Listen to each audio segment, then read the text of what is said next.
You've seen what I'm hinting at here. I'm going to lead with Sutekh returns. That's my big theory.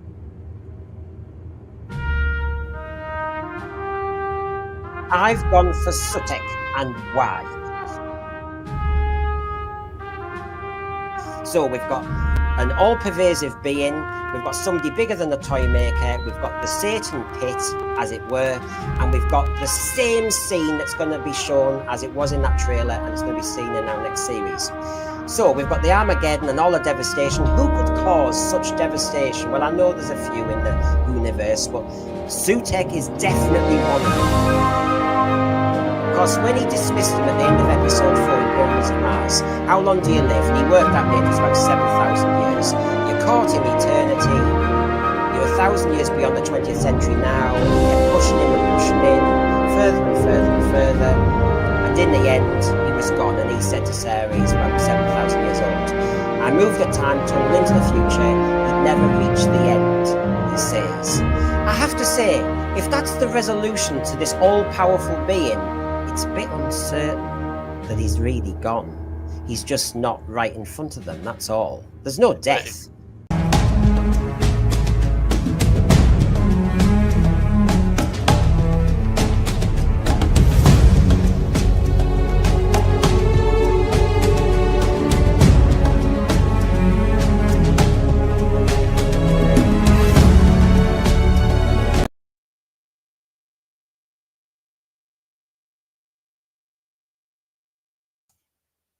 Right, don't know what happened there. It must be Sutekh. There may be a problem. You can see other halves here, trouble there. Hello, humans. Hello, creatures. Right, before he thinks he can take over, let's have a look. Let's bring on our GAN. So, hello again. I'll get rid of I don't know why it doesn't want to work. Hello again, Cybermat Strikes from Sydney. Hello. Hello, playthings of Sutekh. Well, yeah, you're not playing with me, mate. No, and here comes Cinnamon as well. Hiya, Cinnamon. I'm not sure what I've walked in on here. Goodness. It could be a domestic. Anyone noticed the change in Brendan today? That's because he's on cloud 9 for the obvious reason. Yes. I mean, the video might decide it doesn't want to work till the end, but the issue is, yes, 3rd of April, I did say it was Sutekh. But I may say that once or twice. But anyway, hello in the thread. Tell us what you thought of the episode. Just to get the admin going just before we really go. Remember, this is our reaction show. So we will shoot the breeze today. We will really go for it. This is the one where I don't format it too much at all. So that's our show now. I've got one question there. Is Russell Davies being careless with the Doctor and his characterization and canon and using the Pyramids of Mars and all the rest of it? Is he thinking that's going to save the series? And then, of course, tonight we do our full review at 7 p.m. when we really go over and we mark it. And as you know, I've been going over, and those are the grades so far for every one of our stories. We will add the scores to that. So, welcome everyone. First reactions. It's as it says on the tin. So it's Sutekh'S, Cybermat Strikes. Are you happy? Oh, look, I certainly enjoyed the reveal. I actually felt like yesterday's episode or this week's episode was for me. Yeah. So what can I say? I enjoyed it. I guess I was surprised that it was Sutekh, despite I know you have been touting that it's going to be Sutekh, but I must admit the way it came about was a surprise for me. So and I enjoyed every last minute of it. Yes. The Sutekh coming back. If you're a Doctor Who fan, you are intrigued. You want to know. What about you, Jamie? Yeah, I did actually enjoy the show. I mean, I'd go as far as to say that it was my favourite one, or the best of the bad bunch, I suppose. However, it wasn't without its problems, but overall, I did enjoy it. Cinnamon, what about you?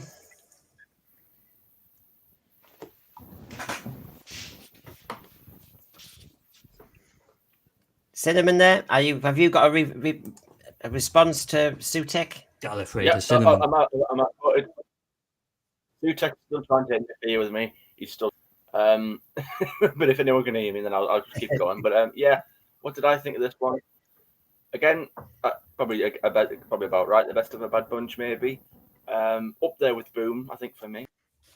I don't know which one's better. I still haven't figured out. But yeah, it was a nice surprise. Again, it was weird because I was like surprised, but then I also kind of knew it was happening because we'd all been talking about it. But it still paid off. I was quite gripped in it. I was quite tense watching it. I quite enjoyed it, and for once, Shooty didn't actually cry. I mean, he got a bit watery eye, but I don't. To the best of my knowledge, I don't recall seeing a single tear fall from his eye. So that's something. Now, the thread is telling us, because it's just come out, we as fans might have tuned in to see is it Sutekh or not, but 2.02 million tells you, Cinnamon and Cybermat Strikes and Jamie, that the British public weren't grabbed by the series. They don't know who the hell Sutekh is, so who cares? And my friends who are just casual viewers of TV, who tuned in last night, said, I didn't understand any of it. So that is going to drop, isn't it? That is going to drop for the last week. Yeah, I think while I enjoyed it, deep down I knew, well, if this was about fan service, it's not going to bring the audience back, is it? It's not going to bring the mainstream audience in. Most people don't know the 1975 story apart from fans. And and at the end of the day, it's at the end of a season that really, I mean, they really haven't been pulling more than 2.5 viewers on overnights anyway. So I didn't think it was going to resurrect it. That's for sure. Well, the thread aren't impressed, especially by the figures. Remember, we all here are Doctor Who fans. Mm. And I think what we say about this episode in a moment might be key to how some of the fans might fall off for next week and the casual public are out. Because if they didn't understand this, why would you come back for part 2? You're out. Yeah. And if they're not interested in Susan or any of the other threads that they've wrapped through the season, then they're certainly not going to be back for this. So it was Sutekh coming back. Obviously, we all love Pyramids of Mars, although I can see in the thread somebody was saying it's a bit slow. Oh, I'll get that one. But yeah, it's of a different style, isn't it? Now, one thing I wanted to say is what was lovely was you saw Gabriel Wolf's name, and they've brought back somebody in their 90s to play the voice again, because it was a really distinctive voice, wasn't it? I mean, it was a chilling voice in Pyramids of Mars, and it's a lovely touch to bring him back. But bringing him back tells me that if you're going to bring somebody like that back as a lovely nostalgic touch, RTD is definitely going to bring back Caroline Ford. Yeah, I can't see how he's not. If he doesn't, I think, and he's dropped some teasers online in the last 24 hours that if it's not Susan, I'll be very surprised. Well, Archibald Lazarus says, I adored the episode until it was established that Susan was human. This scuppered her being Susan Foreman, but nobody noticed.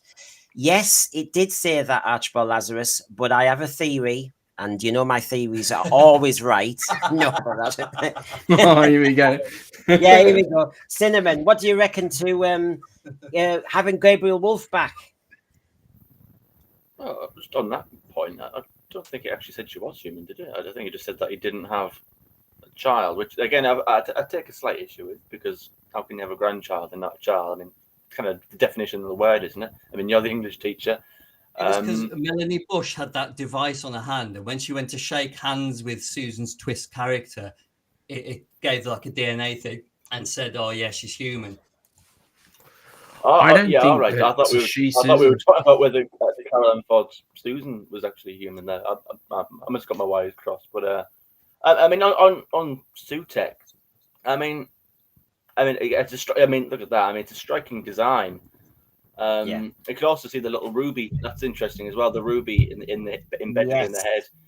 For me, it's connected to Ruby herself. But I'm glad that they actually managed to bring Wolf back, because I think there's no better who else to play it. I mean, if he's still around, if he's more, I know he's getting on a bit now, but if he's still happy to do it, I mean, it sounded a little different. I actually didn't click on it first because I heard the voice. It did sound intimidating, and I did think, is this actually the same voice? Is this the same character? So I went back and checked it, and when I found out it actually was the same actor, I was actually quite pleased. I thought, well, again, like, just listen to that voice, even in the same pit when he's voiced the devil. Like, he's pure. He's got the most evil voice you could probably imagine. So I was, again, another positive. What do people think? In the thread I've seen on X this morning and online, people saying that how dare RTD use one of Robert Holmes's creations and bring back this iconic villain. How dare you bring him back and then sneaking Gabriel Wolf so that nobody can criticize? Nobody, it's like a lovely kind of nostalgic blanket, but you're cribbing off other people's work, and you better not spoil it, because when I predicted Sutekh, and other people did, and predict anything coming back from Daleks, Davros, whatever, we're all worried about it being spoiled. Now we know Sutekh's back. How worried is the thread and everybody here about how Sutekh will be utilized or spoiled? Well, he's going to be woke as hell, and he'll come back with different pronouns, and you watch. I did have a moment where, when Rose spoke up in one of the scenes, where I thought, oh, don't tell me she's going to say something like the pronouns thing. Luckily, she had something, useful to say, but I just thought, oh, don't do it. Yeah, but that is what worries me for next week. I am really worried about whether or not he'll stick the landing and not damage anything. I was nervous when he when Shooty talked about possibly not having kids yet, and that it could be in the sort of hinted at it possibly being in the future. And I'm thinking, oh, don't start trying to retcon or play with Susan as well. Like, I just, I mean, that's Cinnamon, people like, are lines like that. Oh, it might happen in the future. Well, it doesn't happen. It's your past. It's your first incarnation. How could it be in the future? I mean, and in Boom, he was talking about the fact that he was a dad to dad. So it's interesting. Connor Medlin, Archibald Lazarus, they're all coming up with interesting stuff, and we're going to discuss it. Unit will be discussed in a moment. Don't you worry, because I've got loads of questions about how a unit is being presented. Connor Medlin here, responding to Melanie Weston Investigates. I think they made it look like that intentionally to make the Sutekh taking over and Mother walking away in time window more surprising. The time window idea. My concern is, now you've brought back the most powerful enemy Doctor could ever face, and you've only got 40-odd episodes to get 40-odd minutes to get rid of him. So basically, the time window is going to be the way you get rid of him, isn't it? Well, yeah, and it's still, how did he come back? Does it all stem back to? Because I was trying to piece that together. Is it Donna blowing up the TARDIS console? Is that what allows Sutekh out of the time vortex? Is that what he's inferring happened, or was it the actual time window process that allowed him to escape? To me is still not clear. Well, what I keep thinking is that by generation, when the Sledgehammer created a fantasy TARDIS with Toymaker magic, that's a fantasy TARDIS. And RTD in an interview said he'd looked at the opening graphics and he'd had a think, and he'd said, put some more sparks under the TARDIS flying through the vortex. And I think he's half come onto an idea, doubled down on it, and basically this is a fantasy TARDIS. or it's a TARDIS under control of a fantasy figure. And so that's why it's been grown in and everything. And you never know, there may be a kind of a retcon coming where we reboot back to normal, like Bobby coming out the shower in Dallas. But a time window, when you do cheapo sci-fi done on the cheap, big time, a time window sounds really flash, and I can't knock it because we've had loads of things in Doctor Who, but a time window you can look through. It's a bit like Take On Me, Aha, if everyone remembers that pop video in the 1980s. You can go through. Much impressed, though, was he? He kept laughing at it all. No, well, no, because he's such a lovely character. I love the Doctor more and more. But this time window thing, I think it's like play school. You can, let's look through the round window today. Let's go through. So basically, we're going to go through the window. Sutekh can come through one way, and I think when we've had a lot of excitement and a lot of special effects, at the very end, he'll be pushed into the time window and they'll lock it. That's how they ended Pyramids of Mars in a way. They just pushed him into the future. That's my little theory.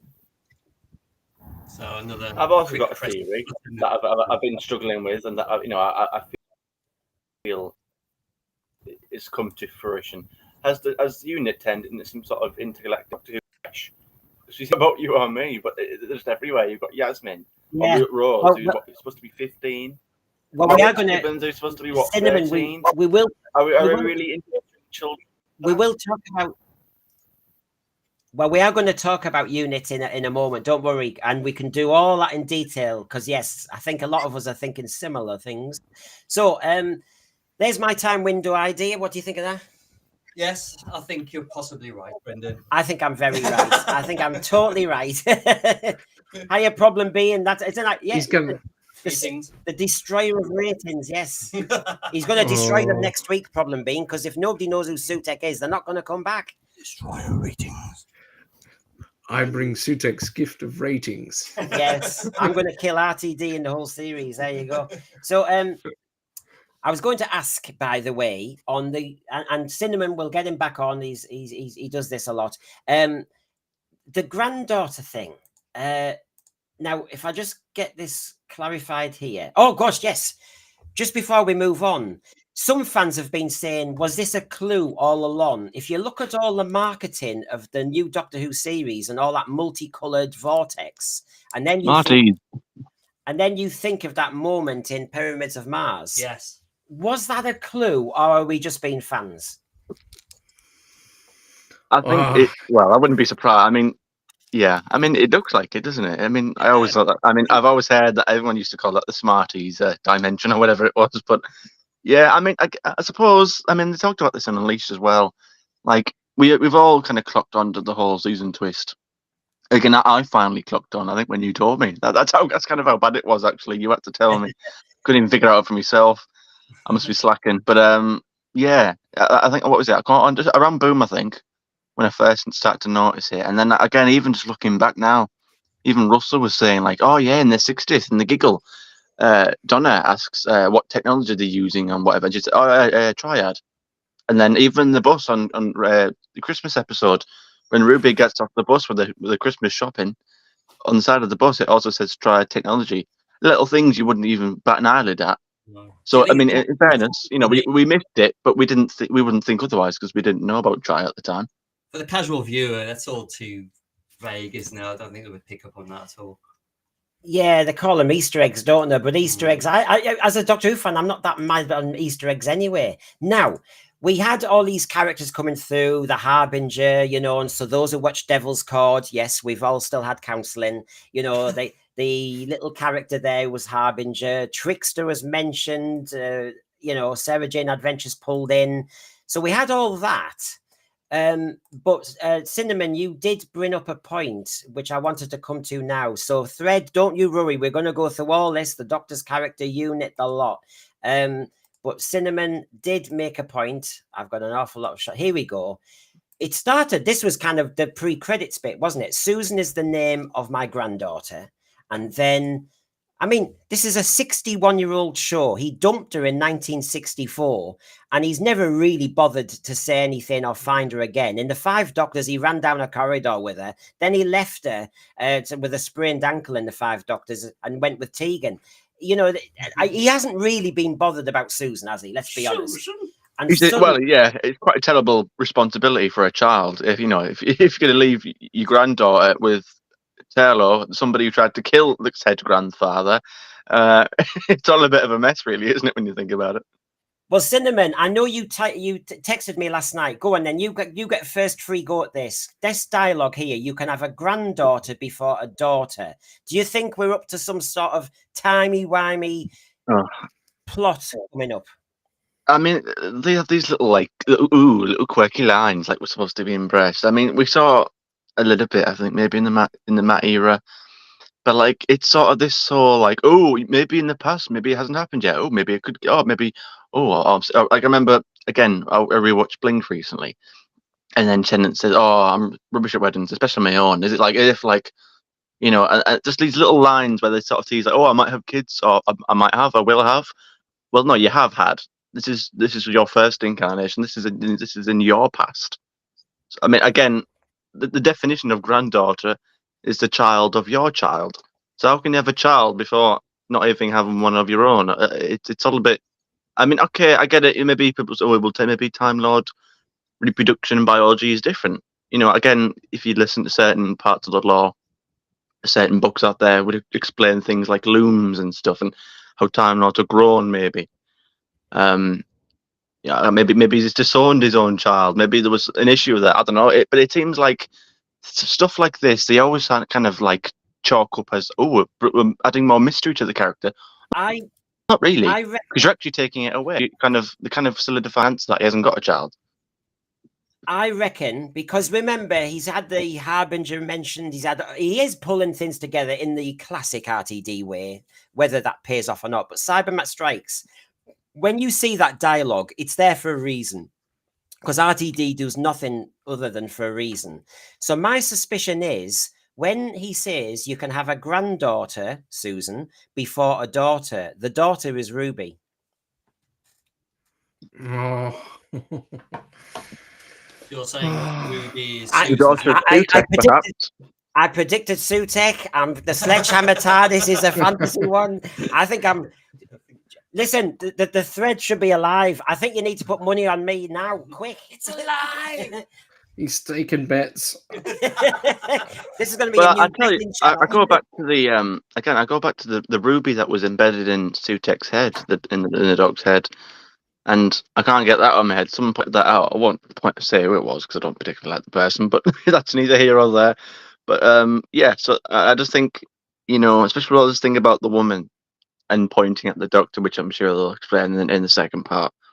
But I have my suspicions that Sutekh is somehow responsible for the creation of Ruby, in one shape or form. And then I think they'll have this whole big, if they do go down that route, a bit of a, what should you call it, existential crisis of Ruby. Oh, am I a good person? Oh, I'm associated with evil. A little bit like a sort of Rey from Star Wars. Oh, I'm associated with Palpatine. If that is what they do. I'll tell you what I do want. If I want anything from this second part, I want them to. Can he have the original costume back? Like, I don't get me wrong, I love the design of the dog and stuff, but it's like, can we have the Sutekh, the mask? That's what I want to see. That's the thing that, if you bring Sutekh back and you're pulling it away from the Egyptology and the Osirians and all that stuff, then you lose, because that was my reaction was, I went straight in from this and rewatched Pyramids. Yeah. Because it gave me nostalgic vibes, but that's not gonna help. No. And mainstream audience. It's been mentioned in the thread from David Mullen and everybody that this is really just, it's fan service. It's not going to pay off. Just on this point, though, on the granddaughter-daughter thing, there was some interesting lines that have been thrown around. What does the thread think? Because RTD, he's up to some devious trick. Now, I've seen Connor meddling. Ruby's mum is Susan. Some are wanting Susan to be the daughter of Jenny. This is called EastEnders on speed. This is Doctor Who meets EastEnders. This is not sci-fi. This is nonsense. Nobody out there cares. Let's have the adventure. So I'm just calling it out that, look, don't take us down this rabbit hole. I'm not interested. I really am not. And don't spoil it all. Susan's a mystery figure that you couldn't give a damn about for 60 odd years. Don't start spoiling it now. I'd love to see Carol Ann Ford back, but just bring her back for God's sake. Stop this hocus pocus soap opera nonsense. Look, it's going to be like the Timeless Child. There's no audience to worry about it anyway. So if there's no one watching, then what's the point of all these canon or potential retcons? I'm more nervous about it as a fan because I'm worried it leads into some opportunity to retcon or just play with something for the sake of playing with it. What about this was in the trailer for Empire of Death. That looks like it could be Susan from the back. Oh yes, it does, doesn't it? I think, isn't that Harriet? I'm pretty sure that's Harriet standing there with her back to us. Well, that is possible too. This is where we fans love to do this. What does everybody think? It's in the trailer for next week. From the back, originally, I thought it was David Tennant's Doctor, and then I thought, no, I did. Look at the hips. Yes, yeah, it's a woman. But yes, you're right. It could be Harriet Harbinger, or it could be Carol Ann Ford. But that looks like a young Carol Ann Ford. It could be. Anyway, what do you reckon? It's interesting. I think it's Harriet, and I think that's probably like literally just after or before credits roll. Because I think she, in the last scene of the show, she's getting fired at out in front of the TARDIS. So I wouldn't be surprised if this is Sutekh taking control of the TARDIS in the opening pre-credits. Yeah, I understand. It's worth a little thought, isn't it? Now, if you all just want to rest for a moment, I'm just going to indulge the thread and talk to some of their theories and all the rest of it. But everybody in the thread, if you found us by fluke, by accident, I am the great soothsayer of Doctor Who. I just so happened to fall on a theory that worked for once. But the other thing I want to say is if you're new to us, please give us a subscription. We have gone past 600 now, and I thank everybody for that. But if you haven't subscribed, press that button while you're enjoying yourselves with our friends. The Dalek Supreme will come and get you, or I'll send the Queen Spider on you. So give us a blooming subscription. So is that Susan? Is that Harriet Harbinger? It does look a bit devilish, that TARDIS, and they were firing at the TARDIS, so you wonder. It looks a bit like I kind of get the impression like a bit toy makery. It looks like a figure, like a doll, like a set. It does. Like it doesn't look real, does it? It doesn't look like the real set. It's too small. It does look very CGI, right? So let's look at the thread. Osashi 33. Being Ruby's mum was their opinion, though, right? Never verified that it was truly her mum, did they? No, they didn't. Melanie Weston investigates. Mrs. Flood turns out to be, oh God, and is Ruby's mother. And the doctor. You see, this is what I mean. Do you care? Ruby will have a child later who will be Susan Foreman, and the whole cycle starts again. And I won't be watching. Tusk. You sound like Robots of Death. Tusk. Was it Tusk? Yeah. Tusk. Ruby is a MacGuffin and a red herring. RTD is deliberately messing with the audience. Oh, with the ones that are left. Would you really dare do that? Throwing down false trails and pointless twists and characters. I'm half expecting her to be Missy. Do you know, at this point, he's got all the toys out of his pram and he's really going for it. David Mullen, if they leave the question of Ruby's parents and that hooded figure unanswered, I think there will be hell to pay. Well, there will be now. And he did say, didn't he, in the Radio Times, that it'll be about 95% of everything answered.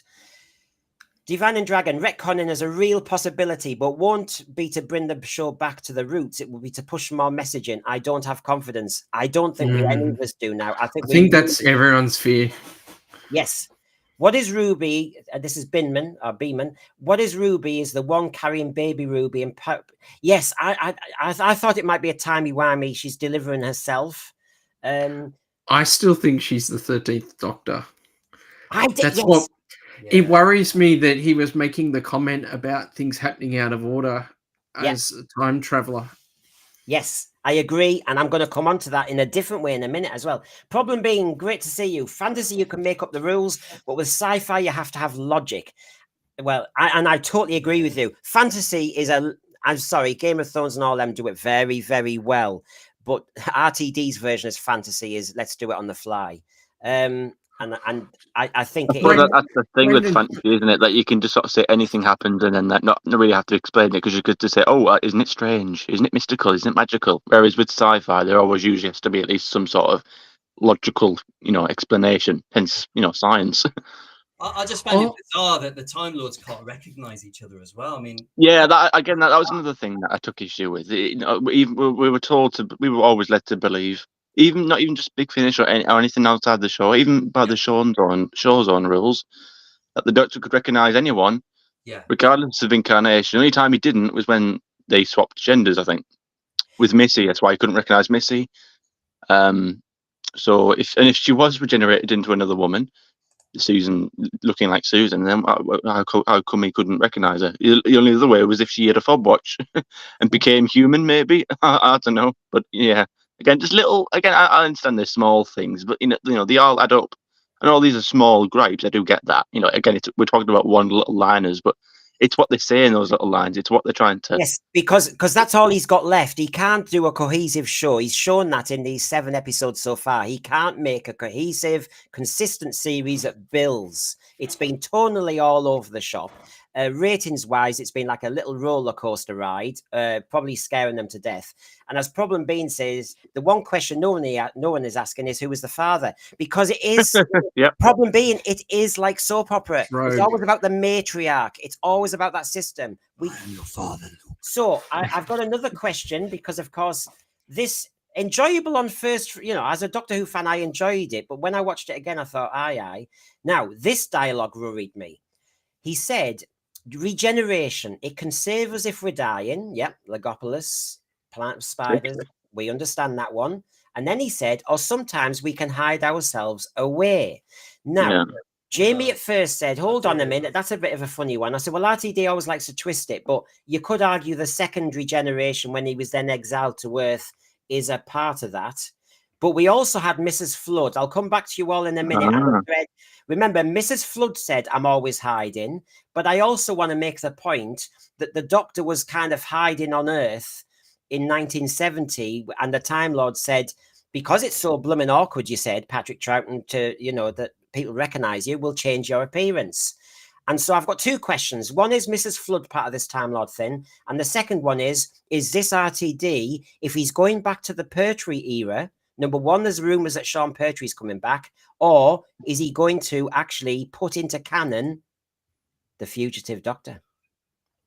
Well, I look forward to that if so. Big questions. Go on, thread. Get typing away. Can you feel the excitement? Is this an excuse to get the fugitive Doctor in? Does that make sense? He hid his face. He changed into the John Pertwee Doctor to be exiled on Earth. Who is Mrs. Flood? Oh, right. Sidemat Strikes. What do you reckon?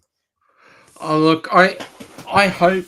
What I'd like to think is that RTD's actually just trying to stretch things and jumble up that whole thing about the toy maker making a puzzle out of his life. But I'm hoping that RTD, like the comment around the not having the child yet and things like that, it's actually RTD trying to loosen up canon a bit so that we can play in the playground, but rather than just changing it for change's sake or doing it for for the message, that sort of stuff.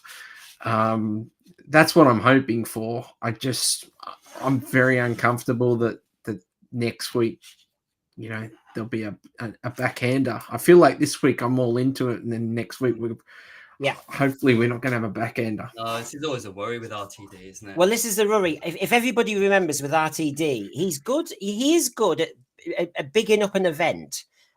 Stolen Earth is one of my favorite part ones of the new era, big time. I can watch that, the Shadow Proclamation, all the excitement of the planet missing and everything. It was just on the money. Daleks invading the lot. Fantastic. Did it deliver part 2? No. The excitement of Harold Saxon being the master, very exciting. Episode 2 didn't deliver. And you go through, I mean, I loved the Bad Wolf, Big Brother, Weakest Link episode 1. Episode 2 fell flat. And then we had the hocus pocus of Rose sucking up the time vortex, and then he had to give her a snog back. Oh, honestly, RTD, lovely build up. So I think we've had his best now, and then part 2 will collapse. Magic. I'd take money on odds that there'll be some magic BS reset button, because that's his trope, that he'll just have a magic reset. Time window. Everybody goes through the window. Ruby might go through the window, and he has to go and find her in season 2. You know that. There you go. This is Brendan's prediction show.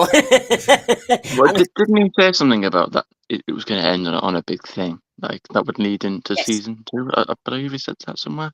Because Cinnamon, the reason I did partly guess Sutekh is because RTD has said so long that Pyramids of Mars is his go-to story. And when he said he wanted to bring somebody back from classic Doctor Who, it was quite obvious where he was going to go with it, because he's already done that scene about. Now, with this one, I think he also liked season 19 with Peter Davison. So I think what's happening is at the end of that, you had Time Flight when Tegan, for a moment, was not with the TARDIS crew. And I think he's doing the same again with Ruby Sunday. It would fit. I mean, yeah. I mean, I didn't even join the dots there with the whole I'm hiding myself away. So I suppose, it does add a bit more credence. But again, this. Okay, are we led to believe that Time Lords can just, when they want to regenerate, they can disguise themselves from other? Okay. I mean, we know that was possible to a degree, but not in that necessarily that method. Well, you see, you had the chameleon watch then, didn't you? But Cinnamon, if you really think about it, RTD just plays with the language. When the second Doctor said, "I'm recognised on Earth, and if you're exiling me on Earth, everybody will recognise me," it could be very awkward. And so the Time Lord said, "Okay, then we'll change your appearance," basically to hide. So basically, I can see how RTD could do this, but every Doctor Who fan out there, as you know, is worried at where is the fugitive Doctor going to be placed. And there are rumours that Sean Pertwee is in Empire of Death. So there's going to possibly be a link to the Pertwee era.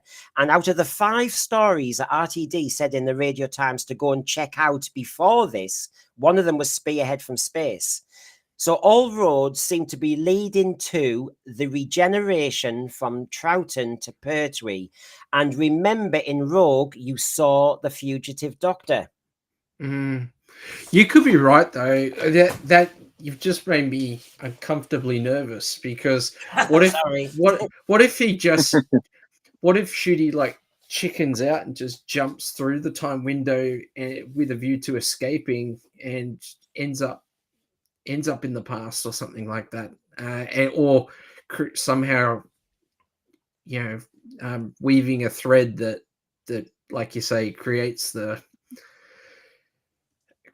fugitive Doctor. And but it's funny you say that he was jump out a window. He looked like Shooty. I mean, just that final shot where you see his sort of scared looking face, he looked like he was about to drop dead there with fright. I mean, I don't know, I'm not going to riff on any acting, but it just seemed like he was like a kid threatening to get his Xbox taken away.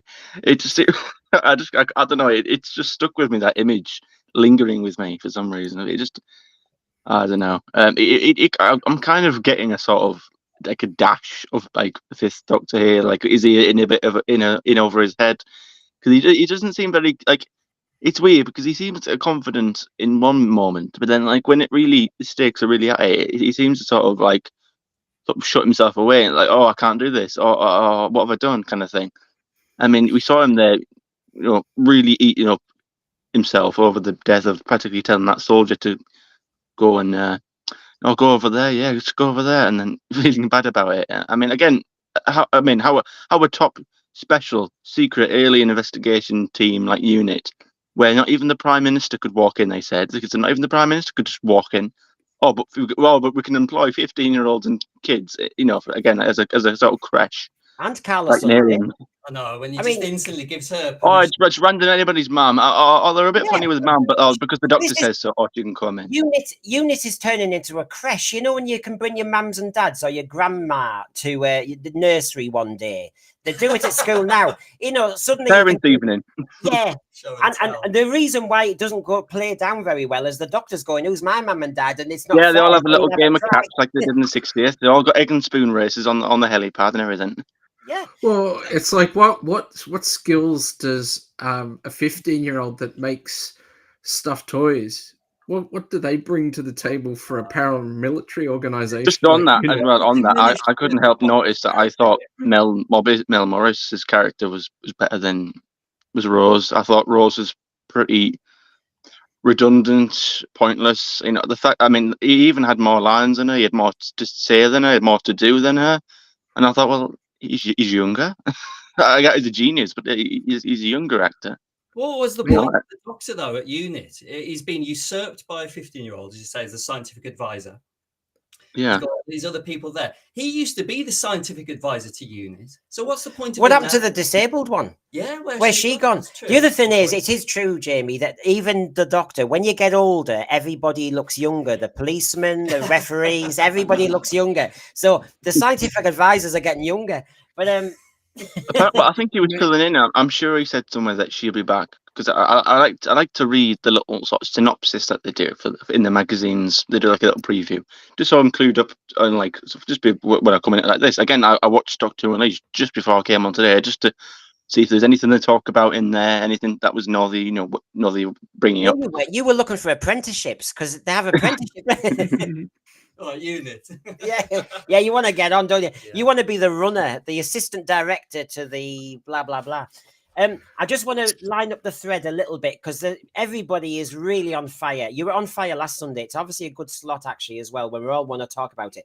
David Mullen, yes, I agree with you. This is just too convoluted by half. Yeah. Granted, it's going Very Series fast. 6 territory. It's getting a little bit too clever for itself. It's trying to juggle all these things, and I don't know. It's like again, we've even said it ourselves. A lot of us are just like, do we really care? Again, they keep just dropping Susan in there. I mean, I'm quite invested now, but it just seems like a lot of people are like, oh, so she's that, is she? And it's like, will Susan even come back? Like, it's like Susan Twist, Susan anyway. Like, is she turned into this sort of devil skull creature now? Is that her story done? But is that it? The trouble is, if you've got 2.02 million watching the first of the series, which is a two-parter, so you can indulge and set up suspense and excitement in part one. As Doctor Who fans, we love part ones. Now, if you've only got 2.02 million watching that, and then we are getting so convoluted, but quite rightly, because of all the little clues that we're getting thrown at, can you imagine the British or the Australian or the American public going, nah. Now, Connor Medlin, Ruby's adopted mum, witnessed the doctor getting a soldier killed. Realistically, she should be doing everything to keep Ruby away from it. Dangerous, very bad on safeguarding, I have to say. Divine and Dragon, convoluted storytelling requires intense following and very deft storytelling. I feel as though you're going to say it's not there, though. The audience following isn't here and the writing isn't. It's a damn shame. It really is, because you can have half a good idea, but you have to execute it. Raymond Williams, when Kate asks the doctor, you have got a granddaughter, therefore you have a daughter or son, but the doctor doesn't confirm that, as if he didn't know his own children. Yeah, it just seems like a weird thing. Again, they're trying to pass it off as, oh, isn't it mysterious? Adding more mystery to the character. Well, you're not. If anything, you're doing the opposite. Again, everything they try to do, the opposite happens. Again, with the pronoun with Maestro, I look at that. I saw that as them sort of ridiculing that. Again, every little thing they do, it seems that they do the opposite. How can you have a granddaughter without a daughter? It seems like, again, you're narrowing down the possibility that he does have children now. You're basically saying he doesn't. Whereas before we didn't know. Before we didn't know what happened to his children, if they were alive or dead. Now he's saying he never had any. That's a definitive answer. So if anything, we're reading more about him. I'm just going to answer Beeman here, because if I'm going to do all these millions of predictions, the more I do, the more I'll get run, as you know. What's your theory how they will write off Ruby in season 1? She is leaving this season, right? But I think she's appearing again in season 2. And I think it's time flight. and she'll go, since we now have a time window, I think in the big head-to-head with Sutekh and all his underlings, I think somehow Ruby Sunday will be collateral damage, and she will be taken, like Rogue went through that triangle of death or whatever. You get locked on the other side. Yeah. You get trapped in somewhere. You have to go and find her. You will find Rogue in season 2, obviously, and you will find Ruby Sunday in season 2. That's what I'm saying, Beeman. Do you think her mother will be the other side of that time window? And she says, I've got to be with my mother. Well, it sounds like lockdown when you had to visit all those little care homes and you could only look at people through a window. It sounds like that to me. Right. Next one, and you can tell Cinnamon has been, I'm doing my teacher thing, but Cinnamon has really wanted to be talking for ages now about UNIT. So shall we talk about UNIT, Cinnamon? I'll give you the first free hit. Yeah, the playgroup. Goodness. It's just, it's a crash. It's like I said, it's like you said, it's a crash.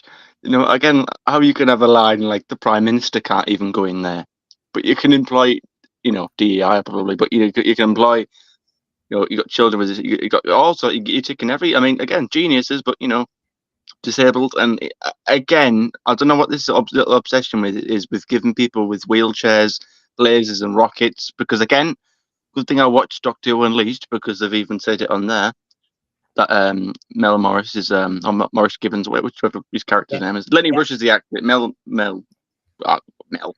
Morris is his little scooter is Segway. Sorry, his Segway is being fitted with little lasers and stuff, and it's like, what is this obsession with, like, pimping out and like tanking up these little things that people require on and need.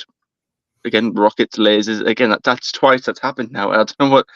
It's a bit of a weird little trend. I don't know what anyone thinks about that. Maybe it's not even a big issue, but it just seems a bit of a weird one. If I ask Cybermat Strikes, it looks like unit headquarters is no longer secret. It's the biggest blooming building in London, so you can take it out immediately.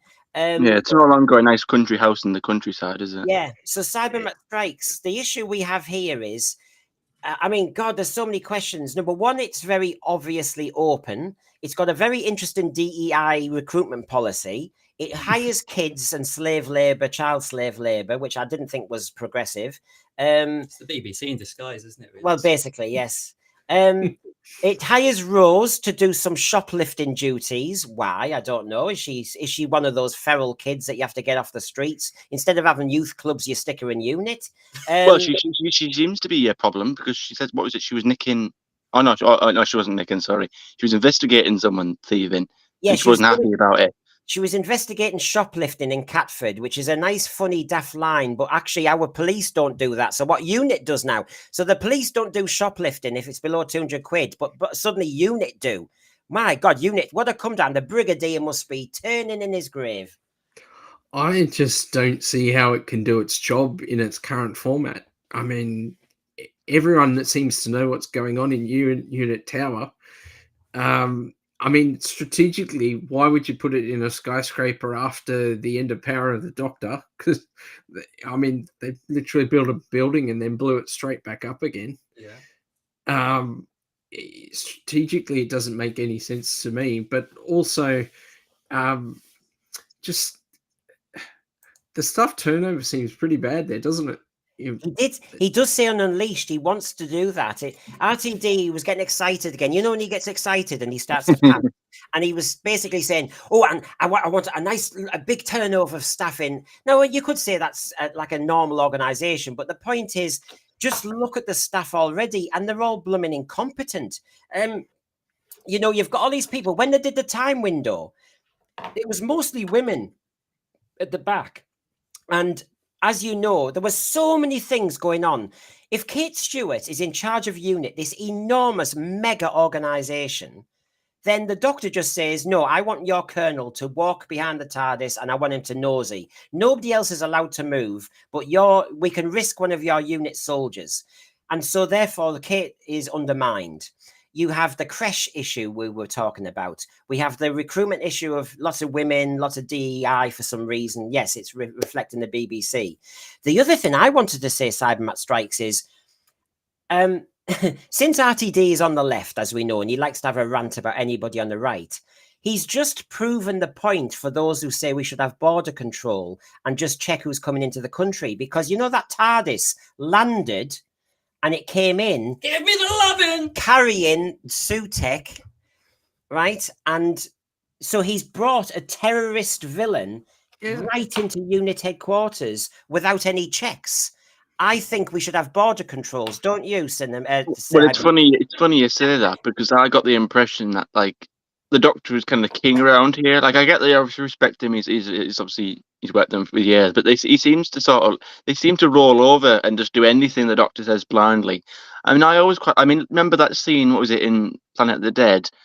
Where you had that, I can't remember her name, the woman, she points the gun at Malcolm's head, she takes charge. I mean, it was probably the wrong thing to do, but she had a bit of authority there herself. Whereas again, like you say, you've got the Doctor just flying in, I keep saying it, turning up like a Rolls Royce. Yeah, I'm here now, Big Daddy's home. Yeah. And then you've got units say, oh no, but we at the time weren't, you told us strictly in the 70s. I mean, kind of answering the whole unit, modern and dead, dating continuity there. But, you told us we can't use it. Okay, Harry, where is it? Okay, it's on the 10th floor, whatever it was. Okay, again, easily folding. Again, but then again, you've got kids here, so I'm not surprised they're intimidated under pressure. I wonder if this answers Connor Medlin's point. My question on the unit tower is everything happens on the top floor. So what are the 149 floors below there for? And this is... I mean, I know you're joking, but the point is, we said fantasy is it can be done badly and it could be lazy writing with lots of shortcuts. And what you've got here is you could easily have the problem that for every episode when you have unit, you just go to floor 22 because on floor 22 we have this special gadget, and on floor 59 we have this other gadget, and this could go on forever. It's going to be like. You'd really want to hope you don't have to do the coffee round and get everyone's coffee and pop them up and down at 100 floors. Well, especially if the tea lady happens to be Susan Twist. I mean... So, yes, we've got Lenny Rush. This is Marine Boy, 1966. Is the Lenny Rush character an equivalent to Scrappy-Doo in Scooby-Doo? In other words, really flipping annoying and unneeded. Yeah, I mean, don't even get me wrong. I quite like the character. Again, that's what I mean. I actually thought he was better than Rose. And I find that quite bizarre, as a younger actor to be basically showing up an older actor, I think. But he had more lines, he had more to do. Again, I thought look at it as two things can be true at once. Should unit such an extremely highly advanced or what's supposed to be advanced. Again, I say the Prime Minister can't even walk in there, but you can employ 13-year-old kids, even if they are a bit bright. But again, so you've got him here with the best job possibly a child could even want, or a child like him, with his abilities. And yet Rose is out there dealing with petty theft. He's definitely drawn the long straw, isn't he? Cinnamon, what about this idea from MCTV saying he's the new Adric? Well, he doesn't look like you, Brendan. So unfortunately, he's not as good. Oh, you! Why are you bringing in my photograph from Longleat 1983, where you said I look like Adric? How very dare you? Lodged in my brain. Yeah, I know. It's lodged in my brain as well. It's the only blooming photograph of that famous event. So, we're talking about Lenny Rush. I have no problem with the lad. I mean, God, if you were Lenny Rush, if you were him, you'd love that job. He loved it. That's what I mean. I don't have an issue with him. Like, again, in Unleashed, he was like he loved the fact that he's in the show. He's a big. He obviously loved it, and he's got a lot of active friends. I find it quite fascinating that he didn't really know what a VHS was, but then I suppose he's 13. But I thought, well, I'm quite young, I think. I'm only 21 and I know what one is. So again, it's a bit funny there. But again, fair play to him. I've got nothing against him, bless him. He seemed to really enjoy his time on it. What about this question, Cybermat Strikes, from Talons of Wayne Cheyenne? What are Rosa's qualifications to join unit, and why isn't she immediately on the phone to the doctor that's living with her mum? Yeah, that's again another good point. Like again, like what is the criteria? Oh, well, the doctor. Or I want the doctor once sneezed on me, so therefore I can get a job. Or I sort of know someone who knows somebody who used to work in the shop that like used to know the doctor who back on the Powell estate. I can get on the show, can I? This is it accidentally, and Jamie was right. UNIT is the BBC as RTD loves it, with all its kind of policies and DEI and everything. The other thing is cronyism, that it's who you know. And it's not a good look, you know. Oh, I'm Rose and I'm the niece of the 14th Doctor. That doesn't mean you should be in UNIT. If you're not letting the Prime Minister of the United Kingdom as a joke, not into UNIT, but you let Rose in because she knows the 14th Doctor, who's the one who's emotionally fragile. Illogical, silly, flippant. You're undermining UNIT. UNIT has been in Doctor Who since the 60s, and you are undermining it. Like it feels like UNIT of years gone. Like yeah, it felt quite military. Where this is a bit more of an organization, I suppose. It's a different type of unit, but it's like even the unit of old, even back when they were in a fancy old country house with just boys and soldiers unit, it had more personality to it. It had a more, it was very grown up. Like, I couldn't have seen kids, or even young. It's top secret. It's like full on CIA. MI5 kind of stuff. I couldn't have seen kids walking about, with Harry Sullivan, maybe, or something back in the 70s. It was all very, very, very serious back then. Whereas now it's kind of, again, it's literally Avengers. It's like MCU. Tony Stark's got Spider-Man now. Oh, we've got kids here now. Obviously, used to bring all the technology to UNIT before, and he'd create some sort of invention that would solve an issue. But now he's relying on UNIT to do the technology. I mean, he's a Time Lord, for goodness sake. He's got a TARDIS that he can't use, apparently. Well, there's more than one TARDIS. I mean, there's still the other TARDIS, Tennant's TARDIS. Right. And of course, when he lands in UNIT, and by the way, it lands, he doesn't materialize, all out of order. I mean, this stream could go on forever with all the things I'm not happy with.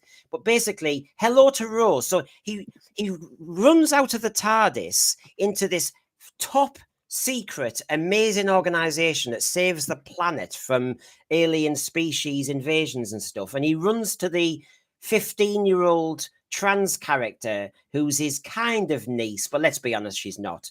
And then asks, how's your uncle? Oh, all good. Or why isn't... You see, the logic is, if you've got a David Tennant 14th Doctor somewhere in London weeding the garden, it doesn't work. It doesn't work. We think he's going to see all this dust cloud, all Michael Bay style, of a massive cloud of storm, sand coming the way, and he's just going to sit there pulling out the weed, going, "Yeah, it's all right. The other doctor's going to sort it." Yeah. Oh, yeah. It's a bit like he's retired. I mean, I'm a retired teacher, and I'm smugly sitting here, thinking I'm not going to be in another classroom. And it's a bit like David Tennant's Doctor going, "Do you know what? You can solve this." Although, if Sutekh'S attacking the Earth, it wouldn't serve the 14th Doctor to sit going, "I'll just finish that corner of the garden for you, Donna. I'll just mow that bit up." He'd join in, let's be honest. He would, yeah. He'd have to. It's hardly going to sit there and be like, "No, Sutekh, I've told you, I'm retired. That's a no." Like, yeah. I'm hoping next week. All right. Sorry, mate. I'll leave you alone. I'm hoping next week that we discover that Donna and 14 and Shirley Ann Bingham have already tried to take Sutekh on and have been turned into dust. So it's all over. Yeah, it's a very bad. They need to fix that whole duplication with the bi-generation. Yes, well, it means that units have a recruitment and retention problem. The retention is they all people. Lee's just made a good point. Where's Torchwood and all this? Like, are they still around? What's Captain Jack doing? Well, Captain Jack's the problem, as you know, problem B, and this is the problem with the problem. RTD. Yes, poor. Cancelled. Yeah, that's the problem. And you see, as fans, they just want to throw these little things at us, which is there's a photograph of the Brigadier. There was a line saying, "Oh, your dad was an amazing character." And so, you get all those little fan touches.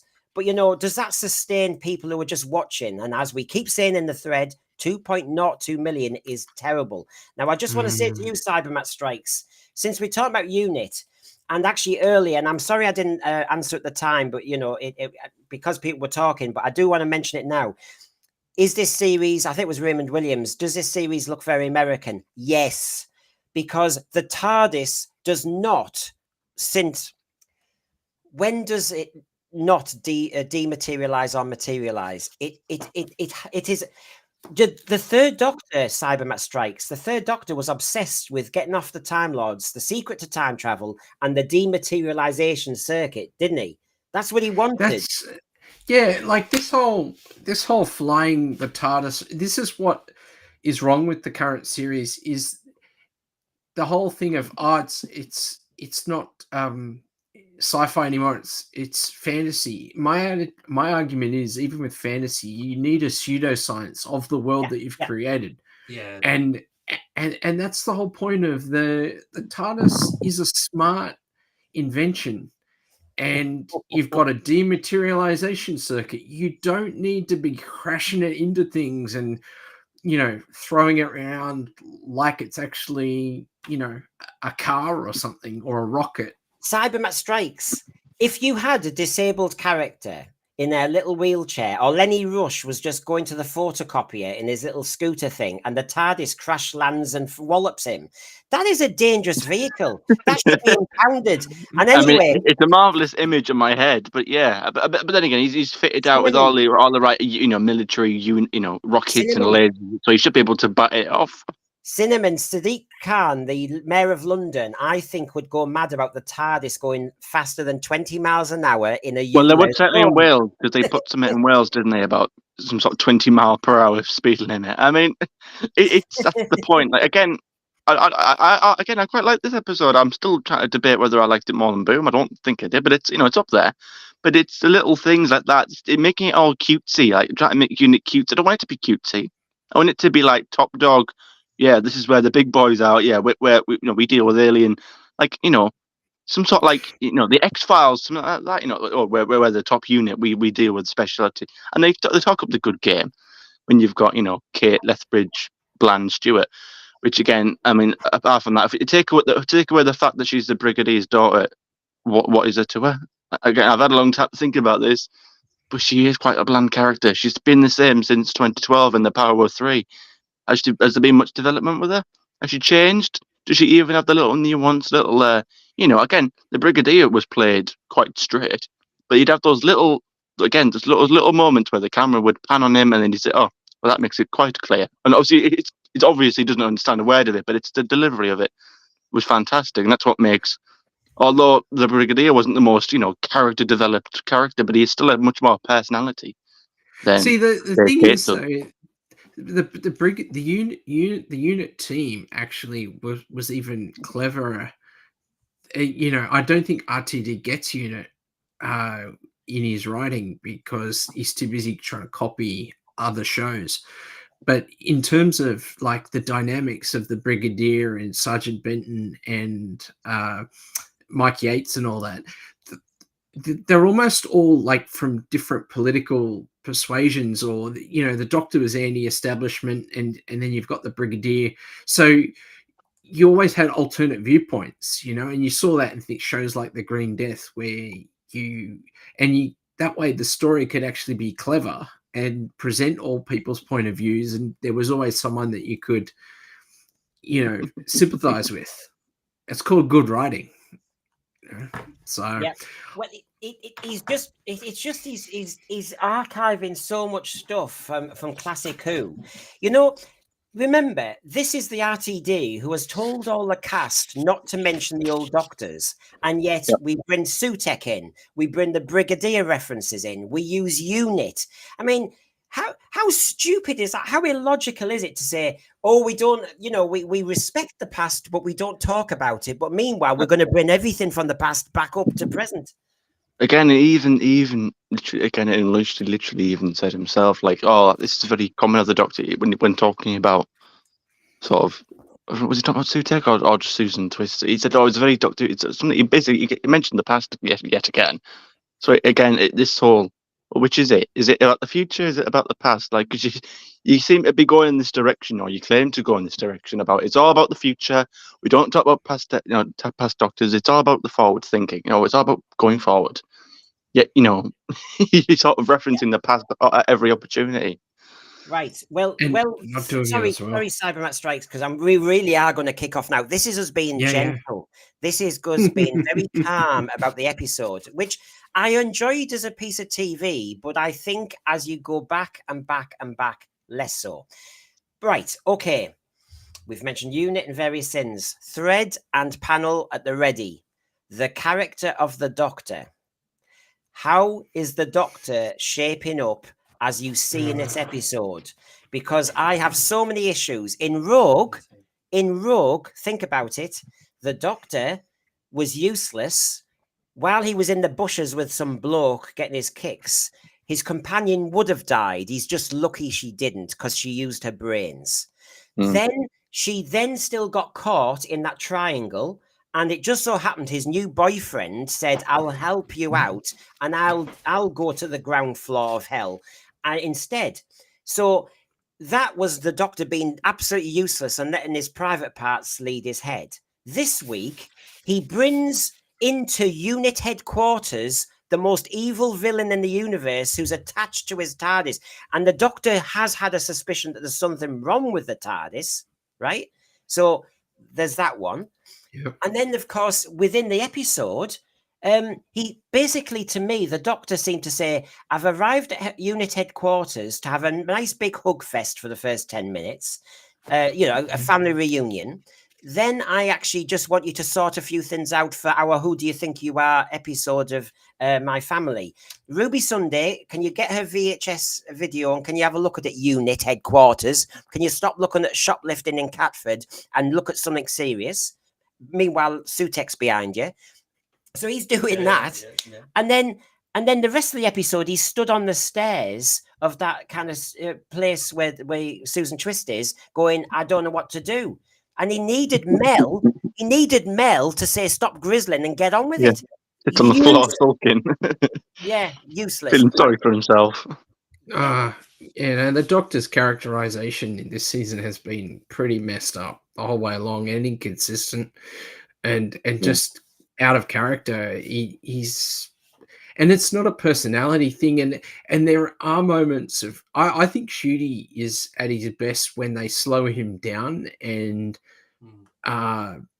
give him room to breathe. The hyperactive Doctor, and that's a relatively recent invention, the whole hyperactivity of the Doctor.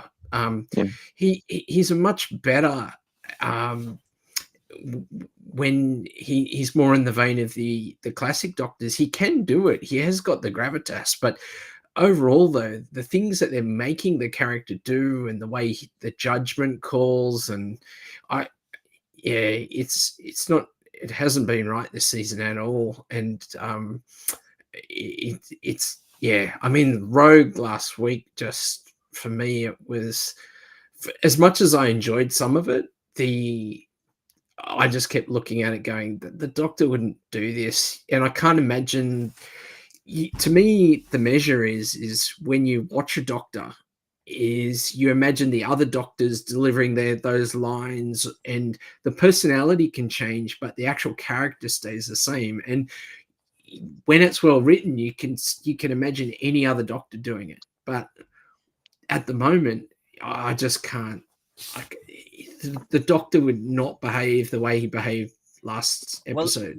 Just before I bring Jamie in, no nuance, says Barry Stroud, no masculinity, no authority, no development, just no. And then also, Archibald Lazarus adds, not even the eccentricity. Mark the Vicar says the Doctor is weak and reactionary. People aren't. This is called Doctor Who, and people aren't liking this. It's nothing to do with Ncuti Gatwa. It's about the characterization as written by RTD. Are you enjoying it? It's totally. Oh, sorry. Yeah, I'm enjoying it, but as you say, I totally agree with his characterization. This isn't the Doctor for me. He's so immature. I mean, where's this gravitas of his 1,000-year plus sort of, experience that he's sort of garnered over the years? He's like behaving as if this is all brand new to him. And the tantrums, the tears, I'm just not having it. It's to me. Yeah, he's not. You wouldn't rely on him in a scrape, would you? No, I mean, he wouldn't have. The Doctor in the past wouldn't have put a soldier in danger. He'd have been chastising Unit for saying, I told you to stay still, don't move. Oh, and don't forget that for the third episode running, he checked out one of the male figures. So he lands at Unit, hugs the trans character, and then immediately clocks that there's a very dishy, muscular, athletic Unit soldier. Oh, he's always flirting with the character. Well, he flirted with a dead father hologram in Boom. He obviously got off with somebody in their spaceship that was untidy and needed a nice, decent kind of effeminate. Hopefully he's not into necrophilia.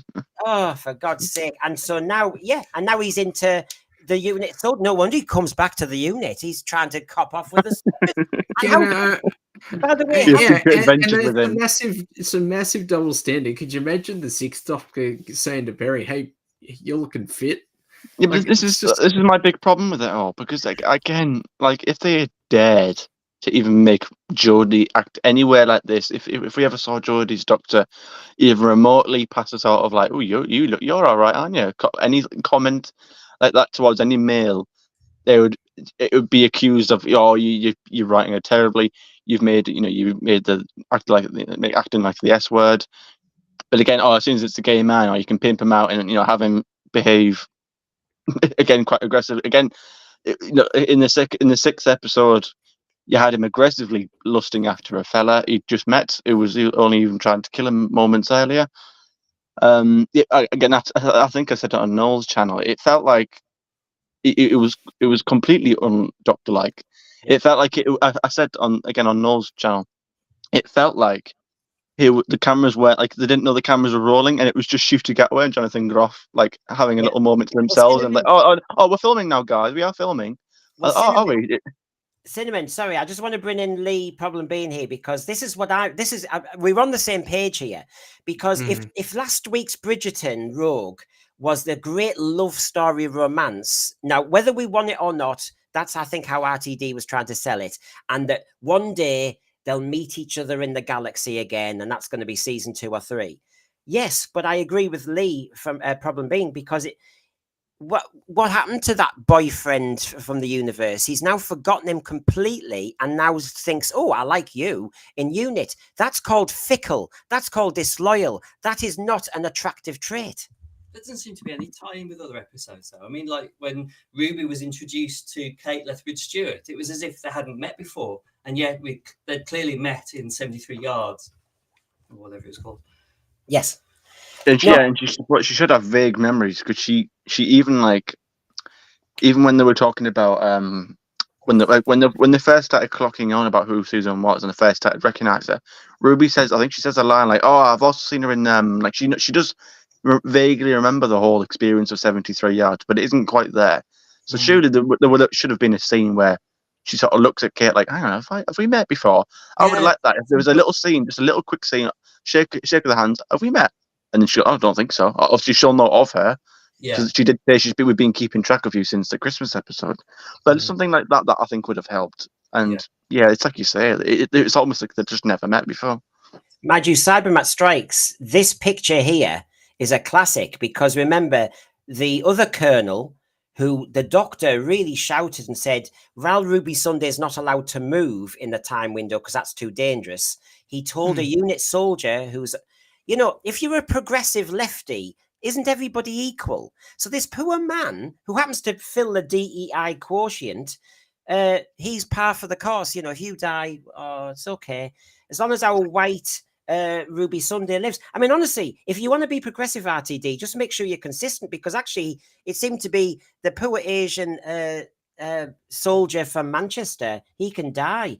And of course, he was quite forgotten about, wasn't he? He went around the TARDIS, had a quick little look, and then there was the scene panned off to something else, and then when they finally realised, where's that soldier gone? It was he was dead by that point. It's like they've just forgotten about him. But you look at Gemma Redgrave's face here. Yeah, quite rightly, Doctor. Yet again, our Doctor Who hero, Cybermat Strikes. He has failed.